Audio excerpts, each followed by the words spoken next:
to the world. Subscribe now to the Hot 97 YouTube channel. It's Ebro in the Morning with Laura Stiles and Rosenberg. There was a shooting in Times Square the other day. Some dude, some dummy, got into an argument with a friend of his or a I don't know what they was arguing about. But started shooting at each other. Hit a Marine, innocent bystander. Hit the button. Congratulations, you played yourself. So they're looking for this idiot. And I just, it boggles my mind. You must want to go to jail. Right. Like, what do you think is going to happen? Like, what? You must want to go to jail. Mm-hmm. In what planet, in what planet at a tourist location do you pull out a gun and start shooting and then you ain't on camera? These people got mental health issues, bro. And it's more rampant than I think socially we give it credit. What, mental health issues? Yes. Undiagnosed mental health issues when you make decisions like that. That's a good point. Yeah. I mean, you're saying, like, it sounds obvious now that we're talking about it, but I don't think people say it like that. Right. That there's a real issue out here. People need mental healing and therapy and conversations and, like, because what would make you make decisions like that? Right. The consequences are so high, you wouldn't think you're in your right mind to actually think that you can get away with it. Exactly. Right? I got you. And so then, I start thinking, I'm like, yo, but then, they start making gun violence in New York City sound like the 90s right now. And it's bad. Yeah. But it ain't the 90s. No.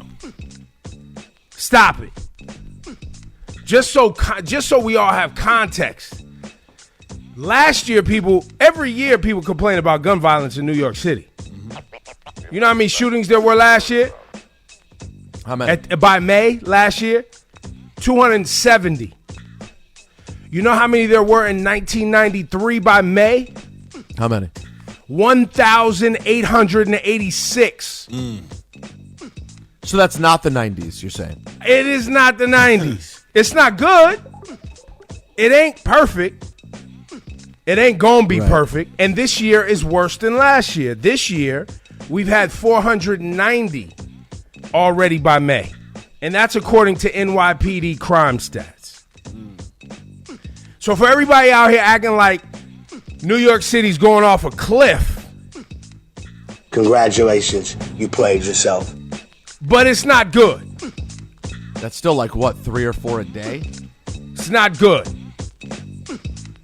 The other thing that's not good when it comes to gun violence in New York City is the fact that all the surrounding states don't have laws like we have. And the loose gun laws, the people who don't want to tighten them up, most of them are Republicans. Congratulations, you played yourself. And who does most of the complaining right now to scare people when it's time for an election about gun violence in major cities? Nothing to worry about. Republicans. Congratulations, you played yourself. Who don't want to tighten up the gun loopholes. And don't want to hold manufacturers accountable. Let me tell you something. Black people been complaining about gun violence in our communities. How long, Shawnee? My whole life. My whole life. Marching, screaming in the streets, begging for help. Erica Ford and everybody on the front lines of this all the time. Talking about how are our youth even getting these guns? Who's bringing them into the hood? Do something about it. And you know who it is? Republicans. Congratulations, you played yourself. Oh, the same people the police union endorsed. Congratulations. So are y'all really trying? So are y'all really trying to fix it? Or are you just trying to keep the population scared so you can keep getting money? You know it. Because the violence always escalates as soon as we start putting the pressure on the police. You ever notice that coinky dink? Mm-hmm. It was happening under Dinkins, too. Laura, what you got on your list? Well, I was just reading this. Speaking of guns, a New Jersey state trooper accidentally shot himself inside Penn Station. And he was off duty, Laura. He was off duty, yes. He was playing with his holster and accidentally shot himself in the leg. Damn. Congratulations, you played yourself. Didn't Cheddar identify Bob him, yourself, but- huh, bro? But he just shot himself in the leg. Hey, yo, Cheddar Bob, chill. Oh no! So he claims he's like, I was just adjusting my holster on the platform, and boom! I mean, Congratulations, you played yourself. he's fine, but it's just like, what? I mean, damn, Laura, it wasn't enough that the man has to deal with the wound in his leg. Now he's got to turn on the radio and have Laura Stiles coming for his neck. I know. You couldn't help it, could you? Rosenberg, what's on your list? I got to give it, I mean, listen, I know he's gone through a lot, and I'm sure he's also trying to promote a book. I got to give it to Scottie Pippen. Do we have the audio yet in there, Shawnee, of Scottie Pippen? Yeah, which one you want? Yeah. Scottie Pippen on Phil Jackson talking about the shot that Tony Kukoc took instead of him. But when you say a racial move, why would Tony, who was a rookie, get the last second shot and you put me out of bounds? That's what I mean, racial. Like, that was Scottie Pippen's team. but Scottie Phil Pippen then was but on pace to be an MVP that year, right? yeah. Why would you put him in a position not to be successful? Why wouldn't you put him in a position Maybe to a succeed? decoy or something. Michael Jordan is not there. So who's next in line for you? But have you talked to Phil about this? Because by saying a racial move, then you're calling Phil a racist. I don't got a problem with that. Do you think Phil was or is? Oh, yeah. I mean, do you remember Phil Jackson left the Lakers, wrote a book on Kobe Bryant, and then came back and coached him? I mean, who would do that? You name someone in professional sports that would do that.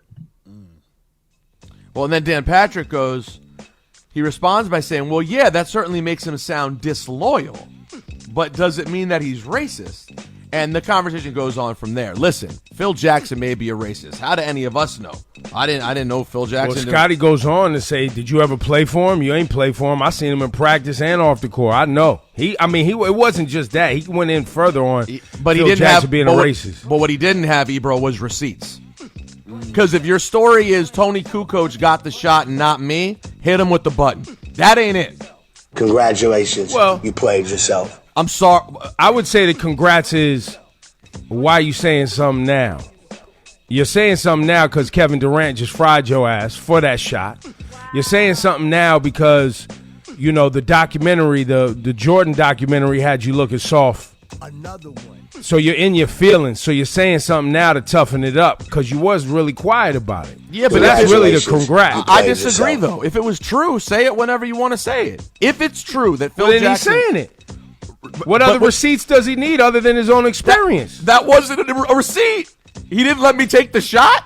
By the way, Kukoc made No, the shot. he went on to say that it was in some other things in practice too. He said you never played with him. You don't know. No. All he said was you didn't play with him.